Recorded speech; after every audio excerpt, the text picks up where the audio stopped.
સવારમાં અમે આવી ગયા હતા હોસ્પિટલે, કેમ કે આજે મારે અહીંયા એડમિટ થવાનું હતું. તો હરીને આપી દીધી સાઇન કરવા માટે કે તમે સાઇન કરી નાખો. પછી મને પણ બોલાવી, મારા ફિંગર લીધા, મારી પાસે સાઇન કરાવી ને પછી મને કરી દીધી દાખલ, કેમ કે મારું આજે ઓપરેશન કરવાનું છે.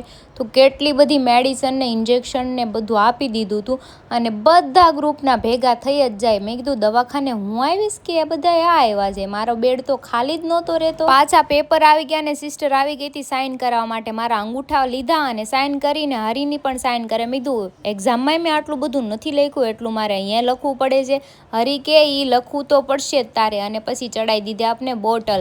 હજી આ એક જ બોટલ છે, બાકીની 4-5 તો ટ્રેમાં પડી હતી. અને પછી ઓપરેશનનો થોડુંક વાર હતું ત્યાં મને ચેન્જ કરાવીને કપડાં પહેરાવી દીધા. કેવી લાગુ છું, મને ખુદને દાંત આવતા હતા. મેં કીધું આવા કેવા કપડાં પહેરાવ્યા. મેં કીધું મેકઅપ, મને કે આમાં મેકઅપ ન કરવાનો હોય. અને આવી ગયા હતા બીપી માપવા, કેમ કે મારું બીપી લો થઈ જતું હતું વારે વારે. તો સિસ્ટર મને કહે કે થોડુંક ધ્યાન રાખજો, પણ 24 કલાકથી તો પાણી પીધું નથી. તો પછી મારું બીપી લો તો થવાનું જ છે ભૂખ્યા પેટે પાણી પીધા વગર. ને ગરમી બહુ થતી હતી. તો હું તો જો પંખો લઈને બે ગઈ હતી ને પવન ખાવા. અને હરીને બુટ્યો બે સૂઈ ગયા હતા અને મારા સાસુ મારી બાજુમાં બેઠા હતા.